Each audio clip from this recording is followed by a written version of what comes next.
ઓમ નમો નારાયણ. હું અરુણાબેન પી ગોસ્વામી સુરતથી તમારું સ્વાગત કરું છું અરુસ કિચનમાં. તો આજે આપણે બનાવશું મિક્સ વેજ ખીચું.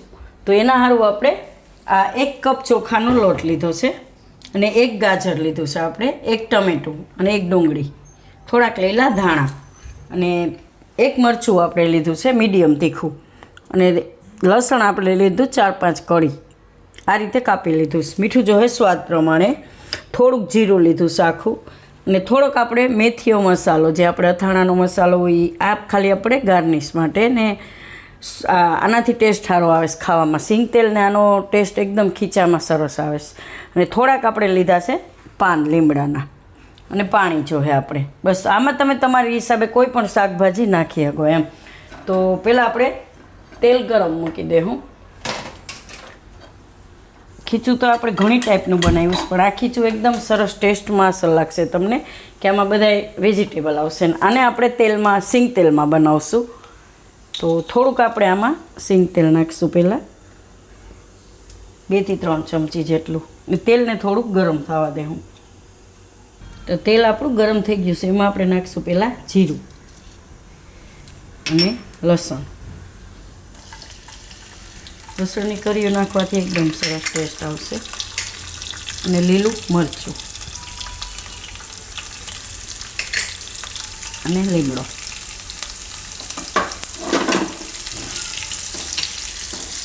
આ રીતે જીરું ખાલી થોડુંક લાલ જ થવા દેવાનું, કાળું નહીં થવા દેવાનું. હવે આમાં નાખશું આપણે ડુંગળી.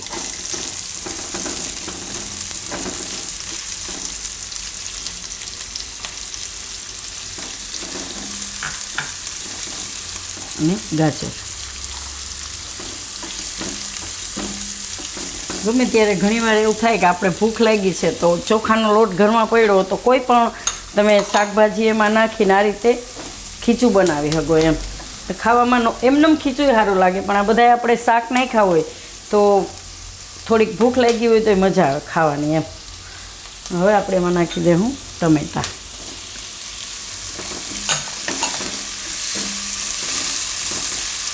ને મીઠું સ્વાદ પ્રમાણે.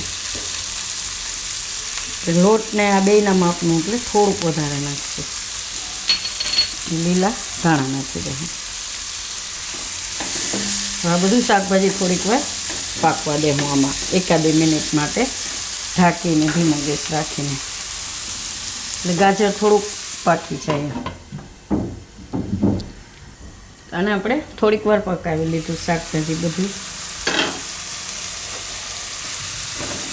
કેમ કે ગાજર હોય એટલે થોડીક વાર પાકવા દેવું છે. બાકી ટમેટાં, ડુંગળી તો બધું પાકી જાય. તો હવે આપણે એમાં નાખીશું પાણી.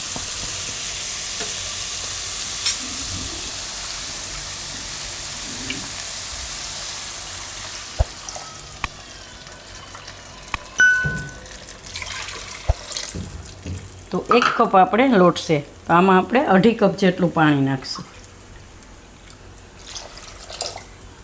થોડુંક પાણી સાઈડમાં એવું હોય તો ગરમ કરીને રાખવાનું, કે ઘટે તો નાખી હગી. ને બાકી ચોખાનો લોટ અલગ અલગ ટાઈપનો હોય છે, તો કેવું પાણી પીએ એ પ્રમાણે તમારે જરૂર પડે એમ. ચોખા અલગ અલગ હોય. તો આને હવે ઉકળવા દેવું આપણે એકદમ ઢાંકીને. હજી 1/2 કપ નાખી દઈએ એટલે 3 કપ, કેમ કે શાકભાજી છે એટલે પાણી થોડુંક જોઈએ. આમાં આપણે 3 કપ પાણી નાખ્યું. તો આને આપણે એકદમ ઉકળવા દેવું. તો આપણે એકદમ સરસ ઉકળી ગયું છે. અને પાણી સાઈડમાં આપણે થોડુંક ગરમ રાખ્યું, જરૂર પડે તો. આ રીતે એકદમ ઉકળી જવું જોઈએ પાણી. તો હવે આપણે આમાં લોટ નાખીશું. તો થોડો થોડો કરીને આ રીતે છાંટી દેવાનો આમ.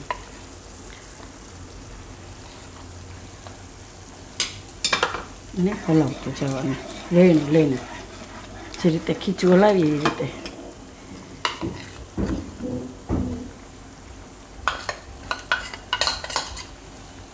ધીમો કરી દઉં.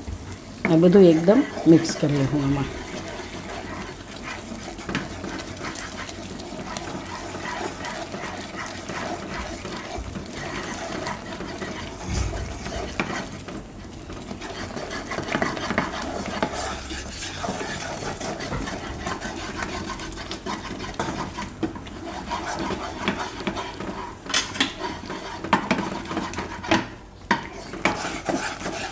જે રીતે લાપસી હલાવી એમ એકદમ હલાવી નાખવાનું વેણાથી, એટલે આમાં ગાંઠા ન પડે એમ. આમાં ઉપરનું પાણી આપણે જરૂર નથી પડી. એકદમ સરસ થઈ ગયું છે. તો ગેસ થોડોક ધીમો રાખીને અને થોડીક વાર આપણે ઢાંકી દેવું.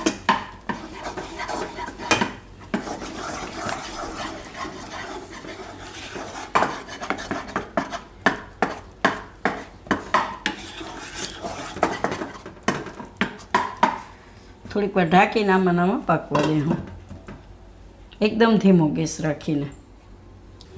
તો આને આપણે થોડીક વાર ધીમા ગેસે પકાવી લીધું છે. તો આ રીતનું એકદમ સરસ થઈ જાય. ને આ ઠંડુ થાય તો હજી થોડુંક ઘાટું થઈ જાય એમ.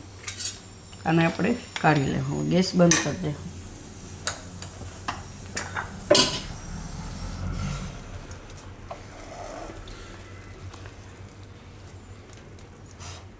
અને આપણે વાટકામાં કાઢી લેવું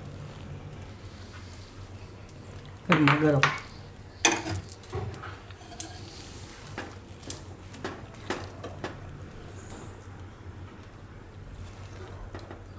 એમાં લસણ ને આપણે બધું નાખ્યું, ડુંગળી ને એકદમ સરસ સ્વાદમાં એકદમ મસ્ત લાગશે ખાવામાં.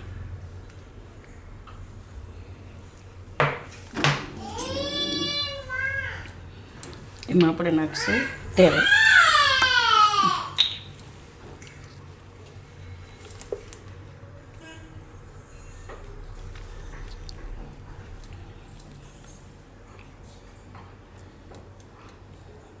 અને મસાલો મેથી વાળો. આ મસાલાથી એકદમ સ્વાદ સરસ આવશે ખીચુમાં.